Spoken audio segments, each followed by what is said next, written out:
بسم اللہ الرحمن الرحیم۔ ناظرین السلام علیکم، آپ دیکھ رہے ہیں صابر شاکر کو یوٹیوب چینل پہ۔ آج ہے 5 مئی سال 2020 اور دن ہے آج منگل کا۔ آج میں آپ سے ایک ایسی خبر شیئر کر رہا ہوں کہ وہ آنے والے دنوں میں انشاءاللہ وہ اسی طرح ہی ہوگی جیسے کہ مجھے نظر آ رہی ہے۔ اس میں معلومات بھی ہیں، اس میں انالیسس بھی ہے، تھوڑا سا تجربے کا بھی ہے کام۔ تو خبر یہ ہے کہ ہم نے آپ کو اسی فورم پہ خبر دی تھی کہ 18ویں ترمیم اور NFC وارڈ یہ ریویو ہوگا۔ پھر ہم نے آپ کو یہ بھی بتایا تھا کہ یہ صرف 18ویں ترمیم میں ہی ترمیم نہیں ہوگی، بلکہ ایک بہت بڑا آئینی پیکج ہوگا، کانسٹیٹیوشنل ریفارمز، آئین میں اصلاحات وہ ہوگا۔ اور اب مجھے یہ لگ رہا ہے کہ آج سپریم کورٹ آف پاکستان کی جو ہیئرنگ ہوئی کرونا کیس میں از خود نوٹس میں، اس میں جو چیزیں نظر آئیں اور پہلے سے معلومات بھی تھیں، معلومات کی بنیاد پہ میں نے آپ سے یہاں پہ خبر بریک کی تھی ہم نے کہ جناب 18ویں ترمیم کی منسوخی یا 18ویں ترمیم میں مزید ترمیم اور وہ چیزیں جو ریاست پاکستان کو، وفاق کو کمزور کر گئی تھیں 18ویں ترمیم میں، اور ان چیزوں کو واپس مرکز کی طرف لوٹایا جائے گا۔ اس میں ایک کنکرنٹ لسٹ تھی۔ کنکرنٹ لسٹ ہوتی ہے، سادہ زبان میں آپ کو بتا دیتا ہوں کہ ایک لسٹ ہوتی ہے کہ فلاں شعبے صوبے کے پاس ہوں گے، فلاں شعبے مرکز کے پاس ہوں گے، فلاں معاملات میں مرکز صرف وفاقی حکومت قانون سازی کر سکتی ہے اور فلاں فلاں شعبے، فلاں فلاں وزارتیں اس میں صرف صوبائی حکومتیں کر سکتی ہیں قانون سازی۔ اور جن امور میں، جن وزارتوں میں، جن محکموں میں، جن سبجیکٹس پہ وفاقی حکومت کو یعنی کہ قومی اسمبلی اور سینٹ کو قانون سازی کا حق حاصل ہوتا ہے، ان میں صوبے نہیں کر سکتے، اور اگر صوبے کرنا بھی چاہیں تو جو وفاقی حکومت کی لیجسلیشن ہوگی، قانون سازی ہوگی، وہی اصل قانون سازی ہوگی، اور اگر صوبوں نے کریں گے بھی تو وہ انڈو ہو جائے گا، وہ غیر مؤثر ہو جائیں گی۔ اور اس کے باوجود اگر کوئی صوبہ زور زبردستی صوبائی اسمبلی کو قانون سازی کر لیتا ہے، ایسی قانون سازی جو وفاقی حکومت کی دی گئی لسٹ کے مطابق اس کا حق نہیں تھا، تو سپریم کورٹ، اعلیٰ عدالتیں اس کو منسوخ کر دیتی ہیں۔ تو 18ویں ترمیم ایک بہت ہی باریک ٹانکا لگایا گیا تھا، اور اس میں صوبوں کو اور صوبائی جماعتوں کا ایک ہڈن ایجنڈا تھا کہ صوبائی حکومتوں کو، صوبائی جماعتوں کو، علاقائی جماعتوں کو تگڑا کر دیا جائے اور یہ چھوٹے چھوٹے ملک بنا دیے جائیں، اور اوپر بظاہر ایک وفاقی حکومت ہوا کرے گی لیکن نیچے اس کے کچھ نہیں ہوگا، نیچے اس کا اختیار ہی نہیں ہوگا۔ تو کرونا میں یہ چیزیں، کرونا کی صورتحال میں یہ ساری چیزیں سامنے آ گئیں۔ میں یہ بیک گراؤنڈ آپ کو سمجھا بھی رہا ہوں، ایجوکیٹ بھی کر رہا ہوں، بتا بھی رہا ہوں، اس لیے کہ آگے جو چیز خبر دے رہا ہوں میں وہ اس سے متعلق ہے تاکہ آپ کو ساری صورتحال سمجھ آ جائے۔ تو صوبائی جماعتوں نے جناب یہ کام کر دیا، صوبائی جماعتوں کہہ رہا ہوں، سیاسی جماعتوں نے، پاکستان پیپلز پارٹی اس میں پیش تھی، پاکستان مسلم لیگ نواز پیش تھی، ANP محمود خان اچکزئی صاحب کی جماعت، مولانا فضل الرحمان صاحب کی جماعتیں، یہ وہ جماعتیں تھیں جو پیش تھیں۔ اس کا مقصد کیا تھا؟ کچھ بلوچستان سے متعلق جماعتیں تھیں جو بلوچ سیاسی جماعتیں ہیں علاقائی، وہ تھیں۔ ان کا مقصد کیا تھا؟ ان کا مقصد یہ تھا کہ صوبوں میں جایا جائے، صوبوں میں حکومت کی جائے، مرکز کی حکومت ملے نہ ملے اس سے کوئی سروکار نہیں ہے، اصل شہنشاہ ہم نے بننا ہے اپنے صوبوں میں، یہ تھا اس کا بنیادی مقصد۔ اب چیزیں چلتی رہیں۔ پہلے ہم جب بات کرتے تھے کہ یہ 18ویں ترمیم اور NFC وارڈ میں جو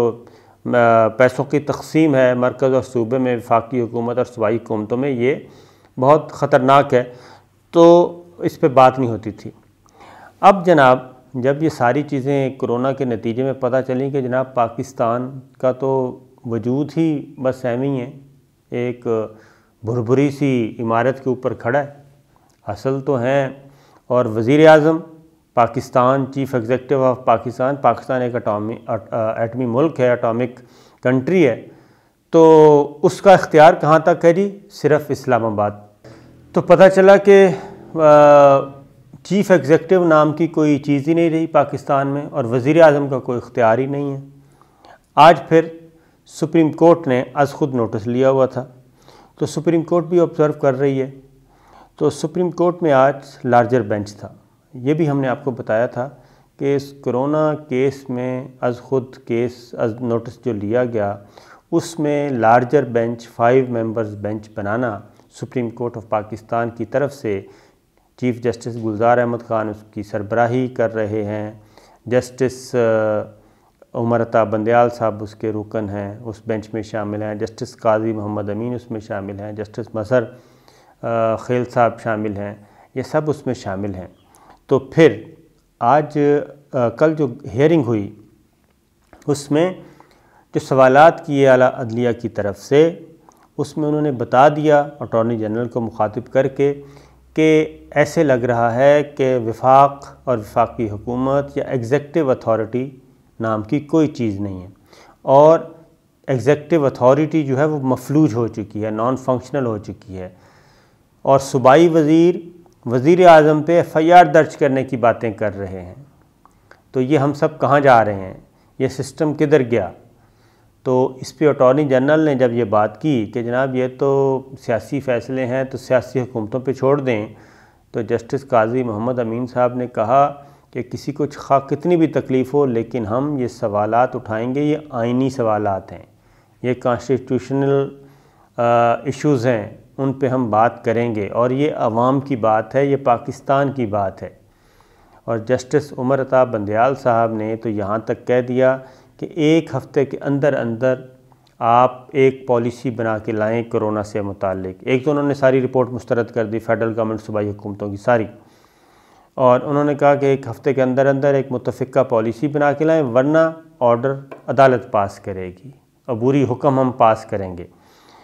تو جناب صورتحال یہ ہے، خبر میں آپ کو دے دوں کہ اب ایک بار پھر پاکستان کے آئین کو واپس اسی پوزیشن پہ لے کے جانا ہے جہاں پاکستان تکڑا تھا، پاکستان مضبوط تھا، یہ واپس اسی طرف جائیں گے۔ اور یہ جو کیا کہنا چاہیے ریورس گیئر لگایا تھا پاکستان کو کمزور کرنے کی بات، پاکستان کا فیڈریشن سسٹم ہے، وفاقی نظام ہے، اس کو نیم وفاقی نظام انگلش میں کہتے ہیں، فیڈریشن کو کنفیڈریشن میں تبدیل کر دیا گیا تھا، ڈھیلا ڈھالا سا وفاق یہ ایک بنا دیا گیا تھا، اور خدا نخواستہ وہ کسی وقت بھی کوئی بھی صوبہ کہہ سکتا کہ ہم پاکستان کی وفاقی حکومت کی گورنمنٹ آف پاکستان کی بات نہیں مانتے۔ گورنمنٹ آف پنجاب کہہ سکتی ہے، گورنمنٹ آف سندھ کہہ سکتی ہے، گورنمنٹ آف بلوچستان کہہ سکتی ہے، گورنمنٹ آف KPK کہہ سکتی ہے کہ جناب ہم نہیں بات مانتے پاکستان کی وفاقی حکومت کی، گورنمنٹ آف پاکستان کی، تو پھر کیا پیچھے رہ جائے گا؟ تو یہ وہ چیز ہے۔ اسی لیے جب ہم نے خبر دی 18ویں ترمیم میں کہ جناب اس کو واپس کیا جا رہا ہے، NFC ایوارڈ کو بھی ری ایڈریس کیا جا رہا ہے، 18th امینڈمنٹ کو بھی ری ایڈریس کیا جا رہا ہے، تو سب سے زیادہ تکلیف کس کو ہوئی؟ محسن داوڑ کو۔ اس کی حالانکہ 2 سیٹیں ہیں، ان کو تکلیف ہوئی، کیونکہ ایک اس 18th امینڈمنٹ کے پیچھے ایک ہڈن ایجنڈا تھا، اس کو آگے جا کے امپلیمنٹ کرنا تھا، سب سے زیادہ تکلیف ان کو ہوئی۔ لہذا جناب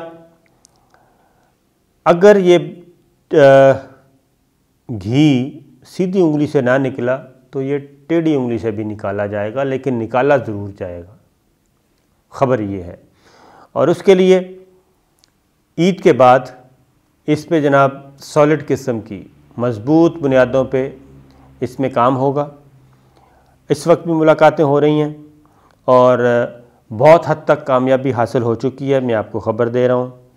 مسلم لیگ نواز ایک بہت بڑا حصہ، اور اس کے بعد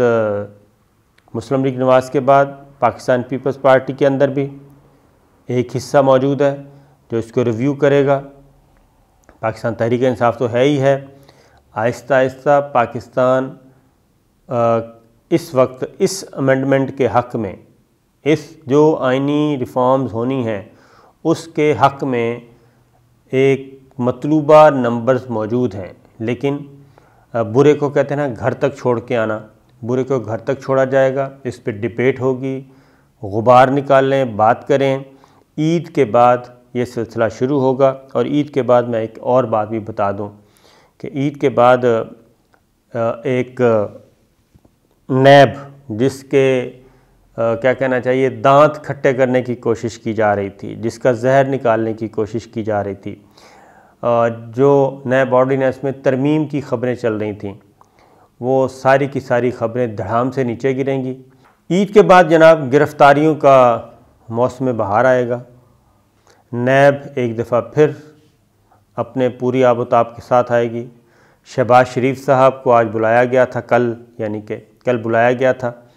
اور انہوں نے سوالوں کا جواب نہیں دیا، ان کے پاس کسی سوال کا جواب نہیں تھا، لہٰذا عید کے فوراً بعد شہباز شریف صاحب کو بھی دوبارہ طلب کیا جا رہا ہے، اور شہباز شریف صاحب کو سوالوں کا جواب دینا ہوگا، ورنہ پھر ان کو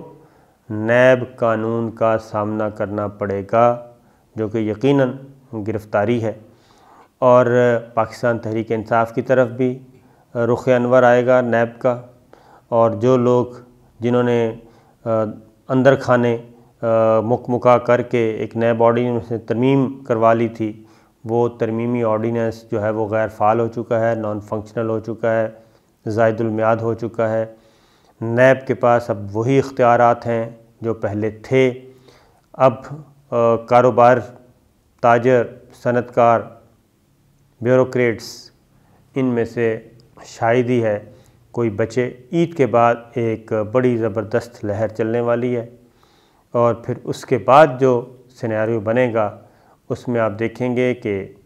18th امینڈمنٹ بھی ریویو ہوگی، NFC وارڈ بھی ریویو ہوگا، اور پاکستان مضبوط ہوگا۔ جو اصل بات ہے پاکستان نے مضبوط ہونا ہے، وہ انشاءاللہ ہوگا، اور جو ایک ہڈن ایجنڈا تھا 18th امینڈمنٹ کے پیچھے، وہ ہڈن ایجنڈا جو ہے اپنی موت آپ مرنے جا رہا ہے۔